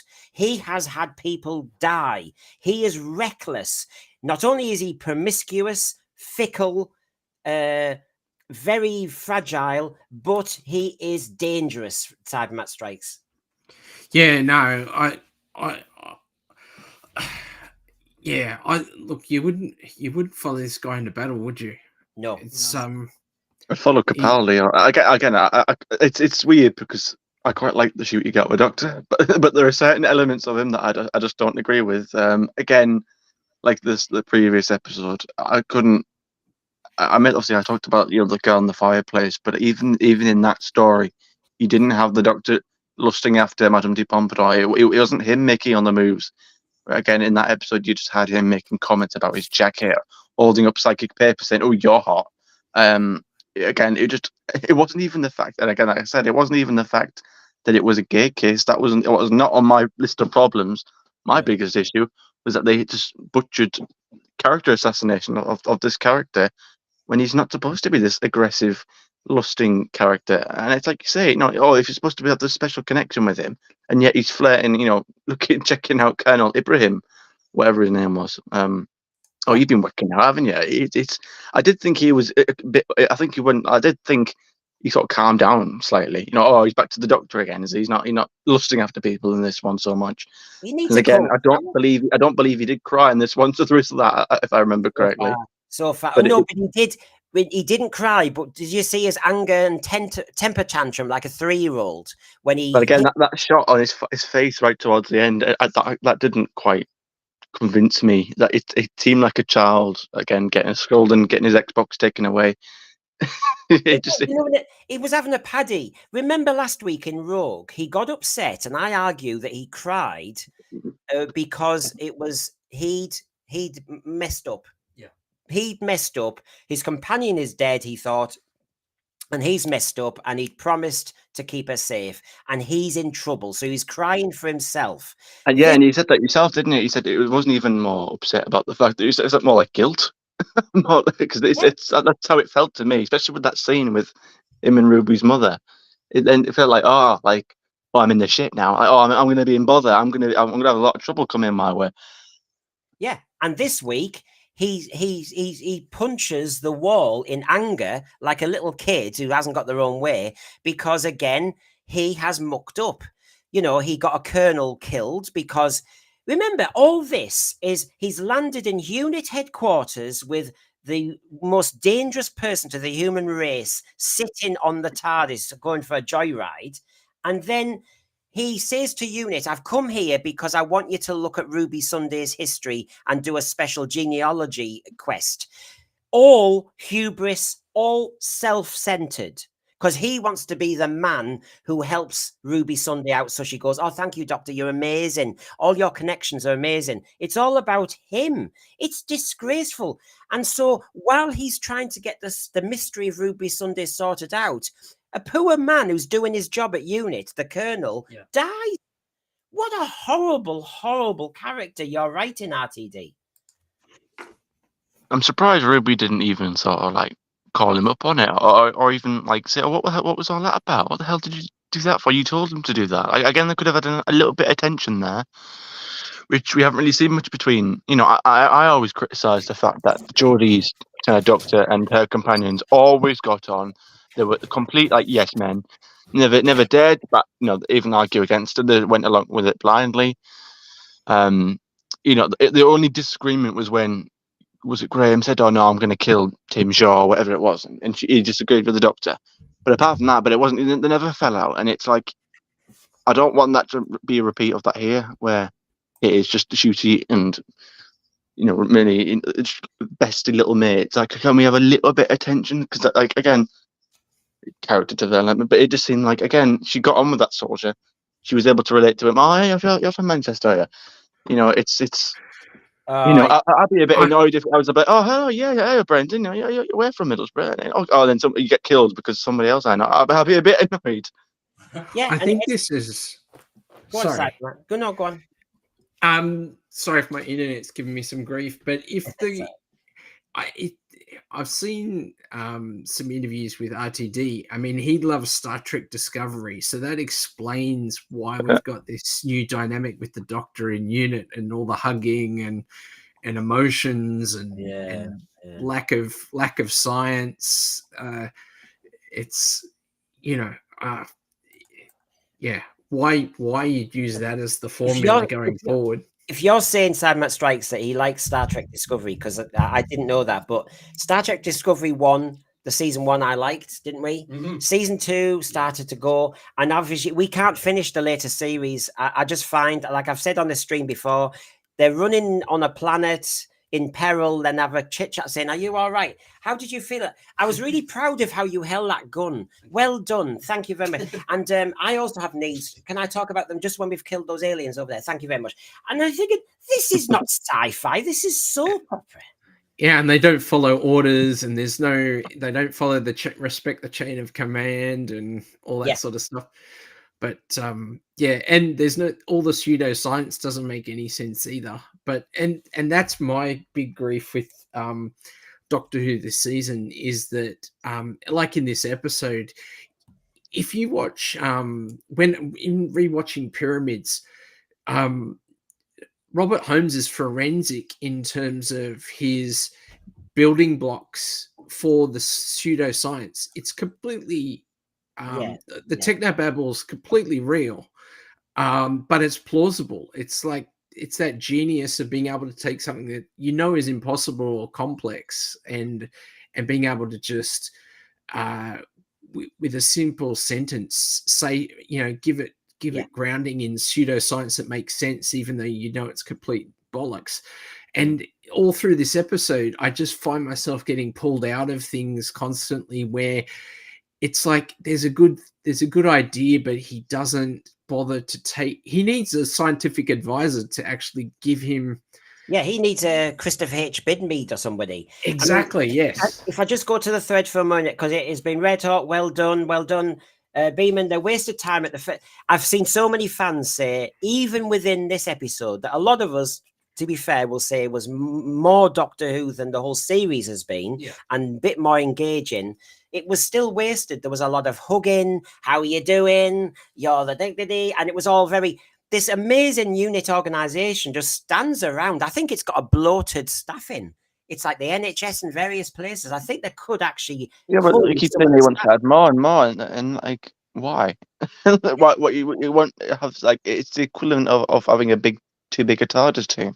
Yeah. But too many people, too many important people in one room. Yeah, it's not going to have enough screen time. Probably hence why Rose was kind of frozen out from a lot of the episode. Yeah, Aaron Knight 1 says, to be fair, this episode felt more like Doctor Who, I agree, than the rest of the season. Agree. So and I did enjoy it, but when you watch it again, you're going, oh, God. You see, I enjoyed RTD's first 4 seasons. But now I can see that while you enjoyed the quick fix and you enjoyed the event at the time, when you look back, the seeds of destruction of actually Doctor Who were there. And so, yes, enjoy the episode last night. It goes back as far as Series 7, doesn't it? Even the small stuff like Jenny and Vastra, and just again, obviously the whole simply adding a same-sex relationship isn't an issue, but it's again just the seeds were certainly sown back then, and the whole constant flirtatious and constant scenes and the constant over the topness of it. Didn't the whole thing about Jenny and Vastra. It felt more like stunt. It felt like. Oh yeah, we're reminding you, by the way, if it didn't feel like a natural kind of relationship, it wasn't a Mickey or a Rose, it wasn't real. It just felt like it was a constant reminder, like, oh yeah, that's what we are, The other thing is, I know you're going to Sean, who's one of our panelists and has been watching today as well. It's just he's been doing some charity fun run. As Divine and Dragon says, they had to waste the episode with exposition since new fans didn't know enough, which is bad planning. And Sean says, and I agree with him, if you really look at the episode, you were sustained by the excitement of some answers coming. But the truth is, it was just very static. As Sean says, it was like almost a theatre production. You had the unit headquarters, the time window, and you had that studio that Susan Twist was in. There wasn't much action. There was a lot of talking. Well, the Doctor didn't do too much, did he? And that sounds kind of ironic, considering I like Boom and all he did, and that was standing in the same place. But obviously, they were standing in a landmine. But in this one, he shows off flying the TARDIS in like some sort of supercar, or a car in a rally race or something, dirt race. Wonders about unit, chatting up blokes again.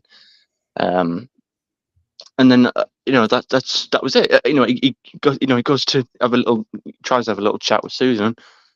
punches the wall, sits on the floor. Again, it doesn't do that much, does he? And I can't help thinking, actually, as we're talking, that wasn't all this kind of brought all this that's about to happen, all this Sutekh coming back, or the big giant storm over London.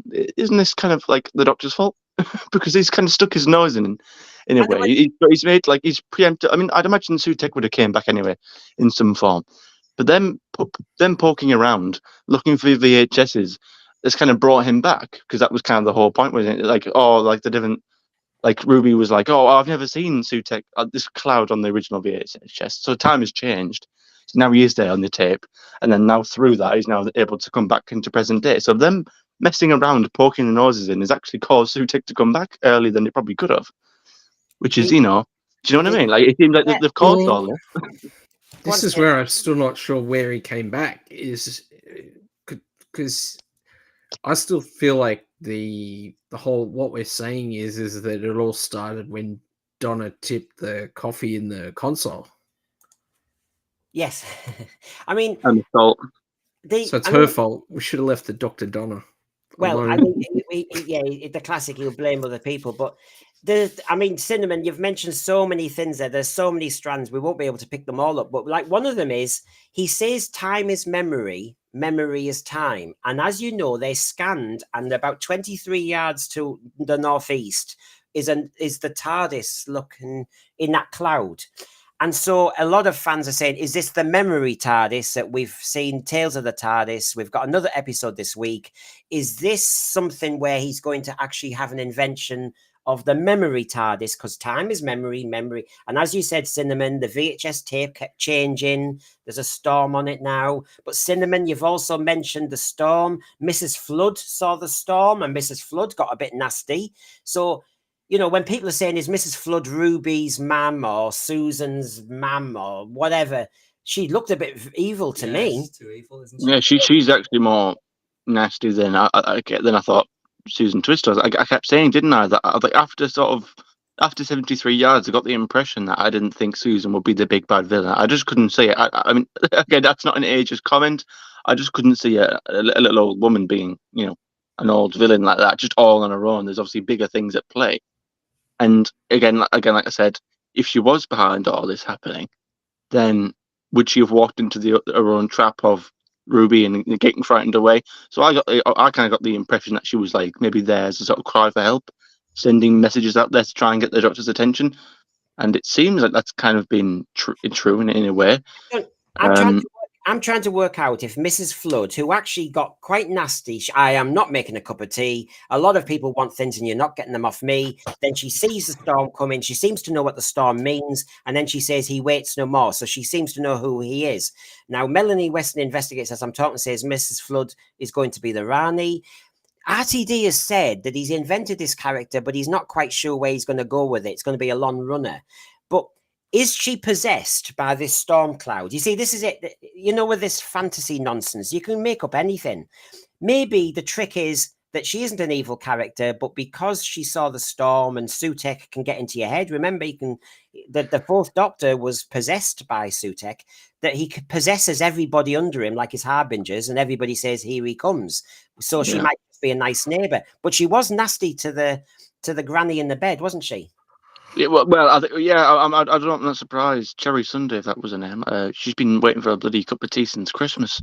I'll probably be losing it as well. But hey, I can't knock it. Everybody likes. We just know that. Oh, don't we all? I mean, I think whoever this character is, I think it'll be more than just Ruby, because again, we've also seen from the next season, one with Ryder Sethi with the whole 50s Miami, that she was in that one as well. She's on the set locations in the curtain costume, I think.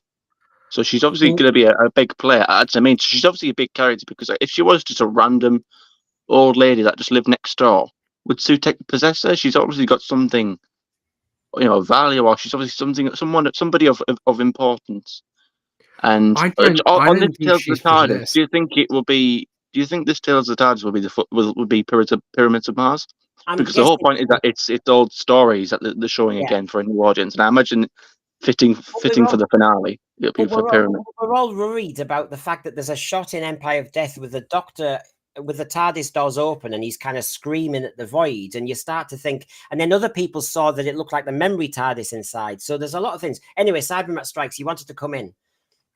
No, just I don't think my initial reaction was, oh, she's bad or she's possessed or whatever. But the more I've reflected on it, the more I feel that the comment where she says, well, we'd all like things that aren't going to happen. I feel like what that's hinting more at is that she is an important character that's hiding away for some reason, but I feel like that she's upset or jilted, like what she wanted in life didn't happen.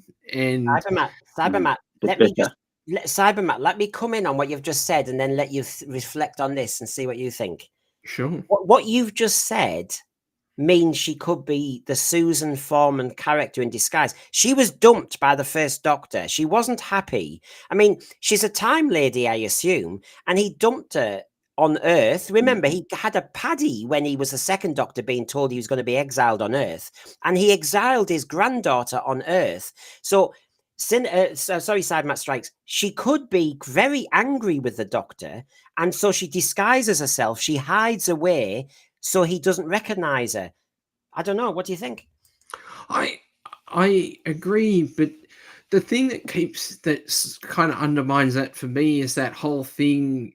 And this is where I don't know if this is history changing. Remember at the beginning of Ruby Road, she didn't know what a police, the police box had no meaning to her. But then later on in the episode, she clearly knew. She seemed to suddenly be in the picture of the whole thing about the TARDIS. And she sat down to watch Ruby take off as though she knew everything there was to know about what was going to happen. Again, she seems to have this foreknowledge of what's about to occur all of a sudden after Ruby Road. And she's seen a TARDIS before. She says so, doesn't she? Yeah. But if she was Susan, like, she would know more than anyone about the TARDIS. What do you reckon? I can't see it, but why would she act evil like that to Cherry Sunday and say, yeah, we all... Yeah. She's always been quite horrible as well, even to the bloke that was, like, in the Christmas one, when you ran, did you see? And she sort of palms him off, like, oh, come on, Abdul, I think his name was. Sort of basically tells him to get a grip. And it's, again, looking at the camera, mystery. Again, breaking the fourth wall seems to happen a lot, but so she's never particularly been too friendly. She seems to not have enough time for people. Maybe it's meant to be an old Jodie Whittaker. Go on.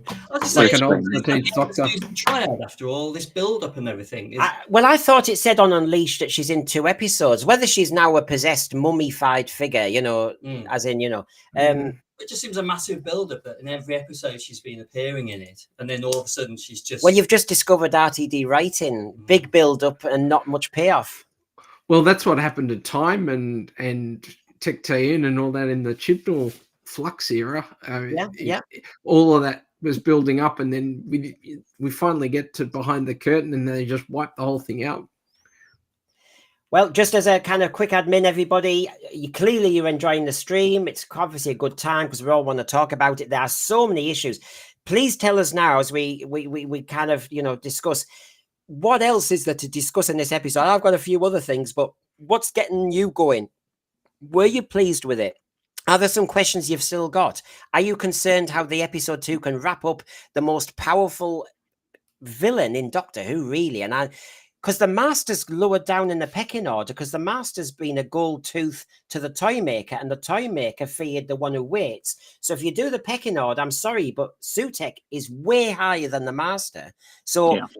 this is serious. So, and while we're talking, I'm really saying, please, come on, if you're enjoying it, all I'm asking is please press the button and give us a subscription. It would make my day. And remember, I'm on again today. You get 2 lots of hours today, and we fully review the Ruby Sunday dialogue. We look at everything. I've got the full panel. We've been scoring, as you know, and those are the scores at the moment for all the series. So join us at 7 p.m. for our full review of the episode. And while we're doing this one, give us any more questions on the concerns you've got. about what you saw last night or whether you're happy with it. Now, one thing I want to say is, were you happy to see Mel back? Were you happy to see Bonnie Lanford back? But I have a question again. How dare RTD? Is it a joke? Why does the doctor say she's bonkers? How rude. What told you in Paradise Towers and that whole period with Sylvester McCoy that she was bonkers? In what way was Mel bonkers? Must have been the carrot juice. Well, yeah. Yeah, she was a bit erratic. I also did anyone else notice the sort of Theresa May dance? Yes. Susan Twist walked in the room. That I mean, annoyed again, another. me because it just distracted from the story and the sci-fi element. I just thought, oh, I just felt myself rolling my eyes, thinking, yeah. But you're happy. You're happy. I mean, Bonnie Lanford seems happy to be back, although she says it's a very camp Doctor Who.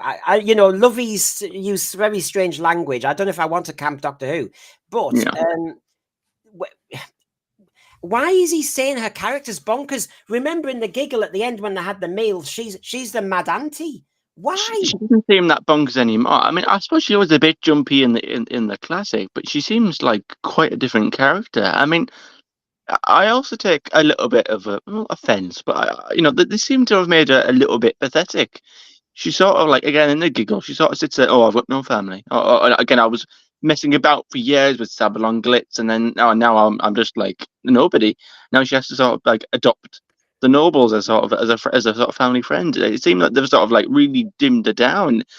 Like I thought the whole point of bringing her back would be to improve her character, and they have slightly. They have given more independence. She sat there like infiltrating, obviously, this Triad technology company, which is good because again they are using her and utilizing her, and she's thinking outside the box and doing her own thing. But again, it's like the flip side of that again, where you've made her sort of like in one scene, sat there feeling sorry for herself. Oh, I haven't got this out, and again, sort of like dimming her down a bit. It's a bit of a flip. She was always super optimistic. Go on, Cybermac. Go on. No, Mel was always a super positive, energetic character. And I feel like her whole arc has led up to now, where she's come back from Savalon Glitz kind of tired and sort of jaded by the universe, which is kind of sad, like you were saying. It's I don't know where they get off calling her bonkers and stuff. And the thread's not having it. Archibald Lazarus, she showed great agency in Terror of the Vervoids, especially contrast it with the Perry. I can't pronounce this one. Hello, Mulled Witch. Bonkers. Mel was about as straight-laced as they come. She even admits as much in Trial of a Time Lord. I mean, she is a loved character. I like Bonnie Lanford, and I'm glad she's back. I really am, because she was better than the material she was given in the 80s. But to then make her this mad auntie, I mean, I think that's a strange detour at RTD. She seemed, if anything, she seemed quite mature. In this one, she seemed quite straightforward. But she's not sitting around throwing crying. Adjectives and descriptive words at these characters. You even had Shooty called Jump Out with you, SLUT, and again, obviously, he meant it in a complimentary way, if you even take that as a compliment. But again, it's got some funny characterizations of how these characters are. And how they look at them. This is an interesting point from Connor, though, Jamie. I think Shooty and Mel actually are good together.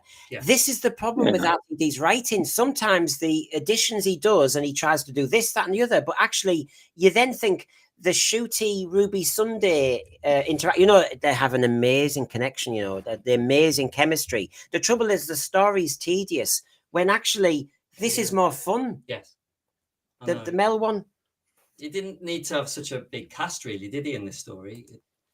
But why is he? But the Mel thing makes sense. That's proper Doctor Who. They just narrowed it down. She's actually Mel. Don't you think is doing a Sarah Jane Smith? She's off investigating. She's being a spy. Yeah. If you think of back to Robot, Sarah Jane Smith was right in that think tank, getting up to mischief with the robot and everything.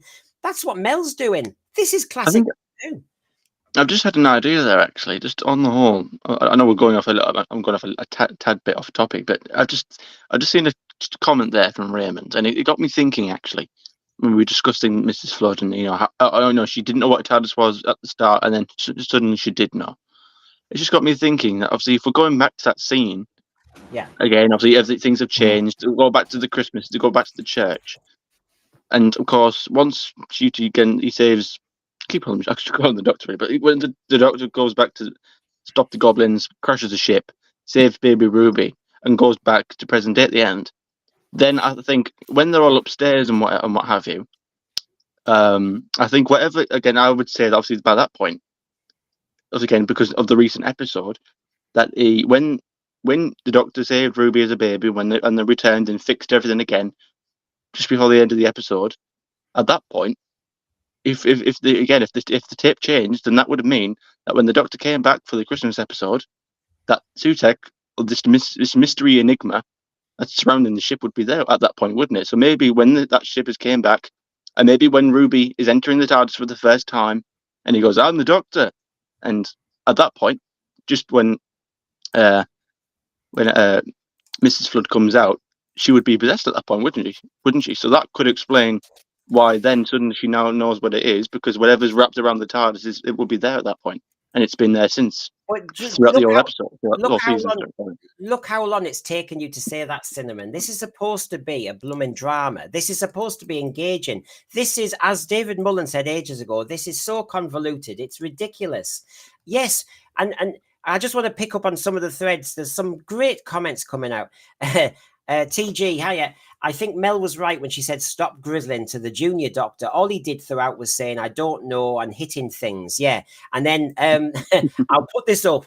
The Mecronon, I would love for the trans rose to ask Sutekh his pronouns, and then he turns her to sand. Yeah, you'll ask the Star Beast, but maybe not Sutekh. I don't think Sutekh will be in the mood for progressive politics.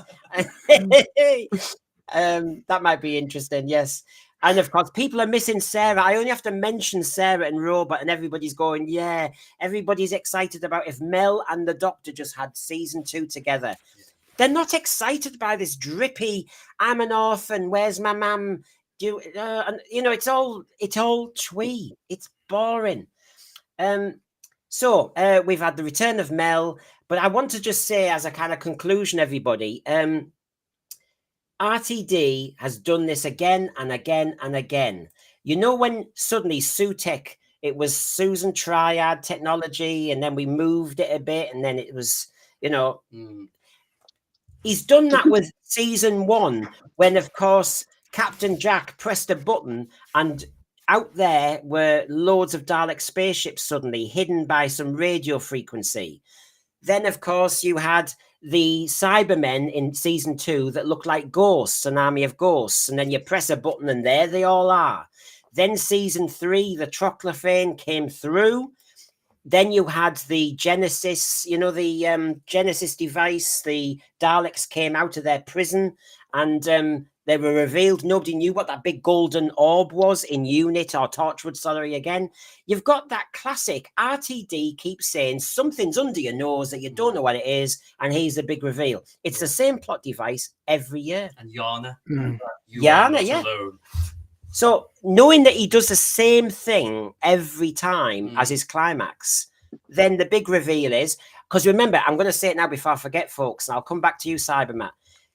Kate Stewart said something really clever. And again, why did she say it? She suspected a chameleon. Remember she said there could be something hidden. And remember, chrysalis. She had the chrysalis theory. That's it. I think Susan is hidden. In the chrysalis. Yeah. And that could be Mrs. Flood. That could be Ruby. There's something going on where I think Susan Foreman is under our nose. RTD dropped a little teaser today that basically said that he gave a few little tantalizing points, and he made a comment that there will be a woman on a planet. Did I write it down? Yeah, I know. There's a woman far away on a distant a kind woman is waiting. So if that's not Susan, I'll be very surprised. I'm at the point where I'd be disappointed if Carolyn Ford doesn't turn up. because Yeah. you're banging on about it so much, and you've been even like months and months ago when Instagram when Russell put on one of a comment or he responded, I wonder whatever happened to it. You've been teasing it non-stop since then, and he's gone through. This isn't just one line. He's mentioned it. Or well, it was a one-liner in the Devil's Card. It was mentioned briefly, and now it's this whole episode was kind of focused on that aspect quite a lot. So if she doesn't pop up, I'm going to be a bit like, well, but all that for nothing. It's like, Yeah, she's getting on a bit, but she's still quite got a lot of energy for her age. I'm sure she'd be. I'm sure she said she's more than happy to come back. Now is the perfect time to do it. Obviously, I know some people won't want it to come back in this Doctor in this current age, but she's been in it. I'm sure of it because, like I said, RTD doesn't do anything by accident. Every word he says, he carefully crafts at 2 a.m. So I'm sorry, but if he's gonna keep mentioning Susan Foreman, she's back. It's just that how is she gonna be back? Crimpling doubloon. Yes, Susan is the woman with the baby outside the church on Ruby Road. I've guessed from Jodie Whittaker to so many different people. Problem being, if Ruby is Susan, there will be hellfire to pay. Well, I'd pay for that to see. Damien Anderson, the Rogue episode has affected this one. People are done with the... Yeah, well, I agree. And tonight at 7 p.m, we will certainly be talking about the ratings. So do join us. In fair, I would say that I think that football has had an impact on that. Not that I will make any excuses for the dwindling ratings, because they are definitely dropping. But yeah, I think there's obviously, I don't know. I think the Euros are. I think there was a match on at the same time, wasn't there? Around maybe. Oh my God! I cannot believe you're saying that, Cinnamon. I really can't believe how. Is RTD paying you? Are you a harbinger? How's the weather over there, guys? Yeah. Oh, it's too sunny. It's there's too much football on. That'd be that. Well, I'd imagine that could be the excuse to trot out, wouldn't it? Oh yeah, but we were going against the Euros, and I just keep your eyes open, keep your eyes open and your ears pricked, because I'd imagine that would be the excuse that'll come out in time. I think you've been brainwashed. You're falling into the RTD speak. Oh my gosh, your brain's affected, Cinnamon. That's it. Cinnamon toast hyperbole. Yeah, I must say, next to be telling an us overwhelming endorsement from my mother. She texted me this morning and said, "This is the first Doctor Who episode that I haven't fallen asleep to." Oh my God! Well, you see, but your mum and dad just want to watch some good Doctor Who. They don't want a complicated mess of in-plot and fan fiction, do they? No. They didn't like Rogue either. They didn't like, what were the other ones? They didn't really. I don't think they've liked anyone really. And they're the casual viewers who, if it looks like a good Doctor Who episode, they'll stick with it. If it's a bad one, they turn over. Well, some people are saying that it was actually after the match. Apparently, I think I think it was in between the two matches. So there you go. It was still people who are dropping off very quickly. Let's just kind of wrap this up. Right. I'm going to go around the panel. I'm going to ask the thread. We've talked about lots of the details and the issues, but the question is, did you enjoy it? And do you think it will therefore be a successful end to the season? Cybermat Strikes, you start off. Look, I enjoyed this episode. I am very worried about whether or not they're going to stick the landing, because I haven't seen a landing. They haven't stuck the landing, I would say, since probably the end of Capaldi. I enjoyed the end of Capaldi's run. The thing is, though, the things that I liked about Capaldi's run would gel with the fan, but I don't think it gels with the mainstream audience. And I think, they were trying to kill Doctor Who back in the day, and it was getting these kind of ratings. Now they're pulling all stops to supposedly to save it, and look at where it's at. I mean, I don't think that's going to save it, and I'm sure that season 2's Die was cast in the same vein as season 1, so I don't think this episode's going to save it. David Mullen, like many people in the thread and people on my Facebook page, please join it. Please, I'll add you on, and please write to us and all the rest of it. But have said that they are just finishing off this season, And then if it has stayed roughly the same, they're out. I think the figures are still inflated, and I think it's going to drop even further if this does not land. And I don't want this. Can I just repeat this? I'm a Doctor Who fan. I've been watching Doctor Who for over 50 years. I don't want it to die because there's never a guarantee it'll come back. But I also hear the argument, and I sympathise with it, that has it been Doctor Who really for about 7 years? You know, it's changed so much that it's actually getting butchered to a degree. Now, Cinnamon, since you've come back on, I'm asking everybody, did you enjoy the episode? Do you think this is going to land the series on a high? Yeah, it's funny because I've not said much good things about it, but again, I actually did quite enjoy this one. There was no messaging. It wasn't even crying, I don't think, although it probably came close to. It was quite story focused.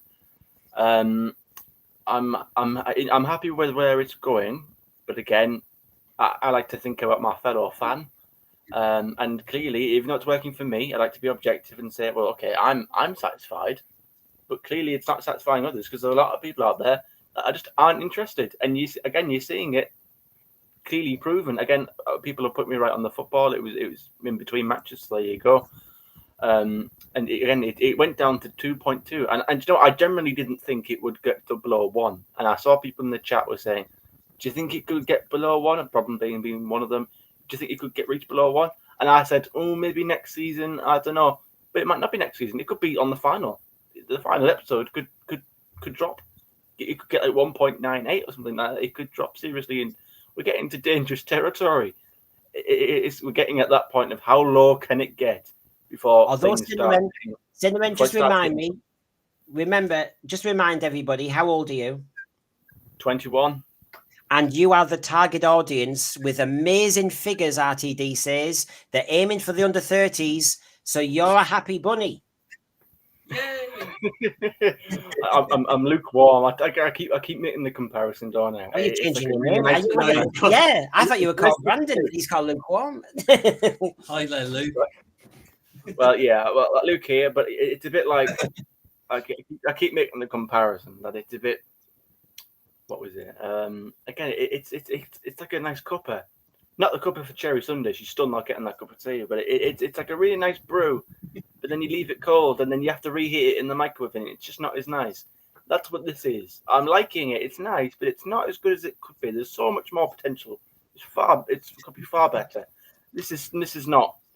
This season, now that we've seen 7 episodes of it, this doesn't even top any of the previous seasons that he's done. If I was to rank this out the Russell T Davies seasons, it would still be bottom.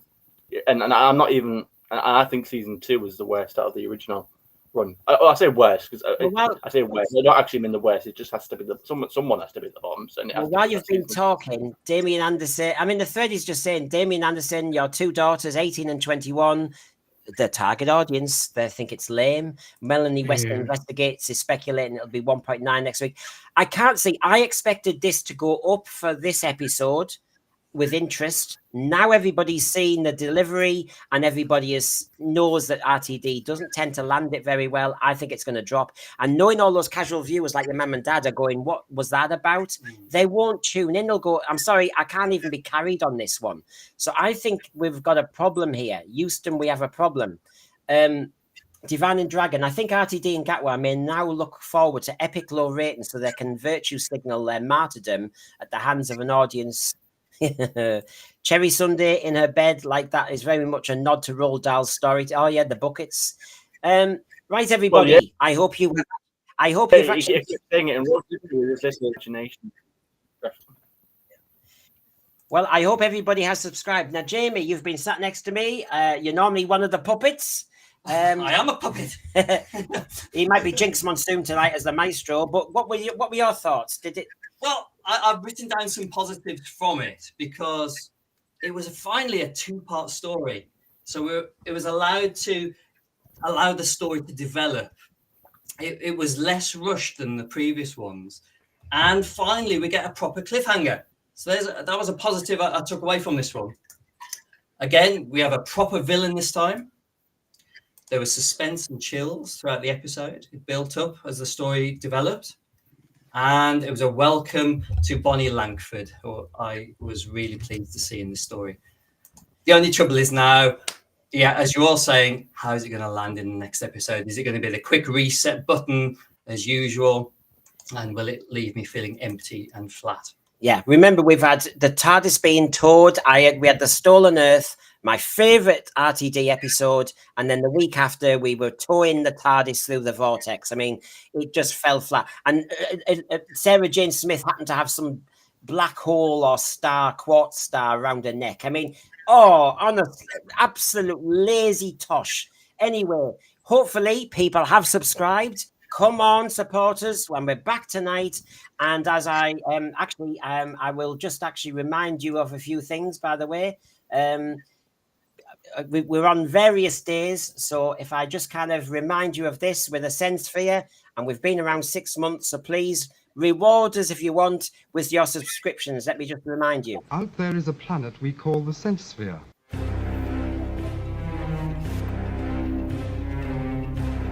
Area has been prepared for you on the sense sphere.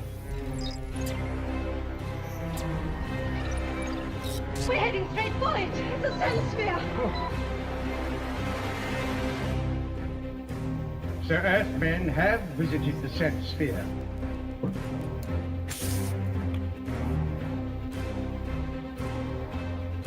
Answer! Get back! Get away! I make my prediction for the new year that there will be something said in Parliament about Doctor Who at some point. There was absolutely nothing there. And this is why Chibble is a hack. There you go, Michelle, take a first drink. Who are you? Are you my mummy? Oh, right. Well, the last time I looked, not, but maybe I'm a sister of Khan. What are you talking about? I'm the empty child. You're the empty child. You'll be a wallop child in a minute. Russell T Davies himself, the destroyer of fandom, the destroyer of canon, the destroyer of what this programme used to be. I'm supposed to be on my own as a time agent. Yeah, I know. I'll have to keep my... There might be spying for Bad Wolf or Disney Plus. Please like and subscribe to Sense Sphere. I'm going to place you in a miniature care home. What the hell's that on your head? He's just dropped... Have you seen this? What was that on your head? Can you see that? Is it caramel? It's my Logopolitan brain. You're pretending to be a Logopolitan? Dear God. How do we get down to this sense sphere?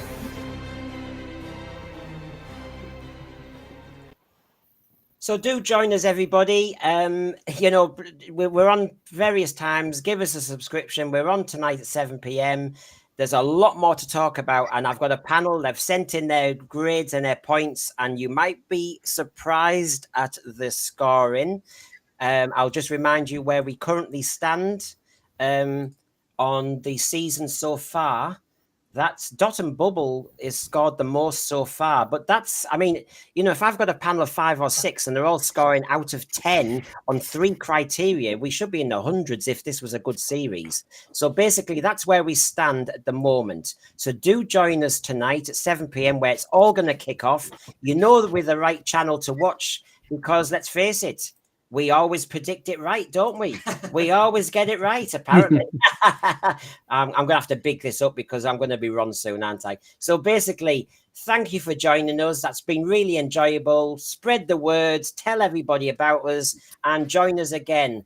And by the way, our midweek special at 7 p.m, we always have a time flash item. Do you reckon on Prediction Front that we are doing Pyramids of Mars this week? Yeah, you've guessed right. Pyramids of Mars, 7 p.m. on Wednesday. Join us then. Join us tonight. Yes, and Barry will be talking about the figures and the ratings tonight. So everybody, thank you, Cinnamon. Thank you, Cybermat. Thank you, Jamie. Thank you, Brendan. And I think we better go. Thank you to the chat, Rob.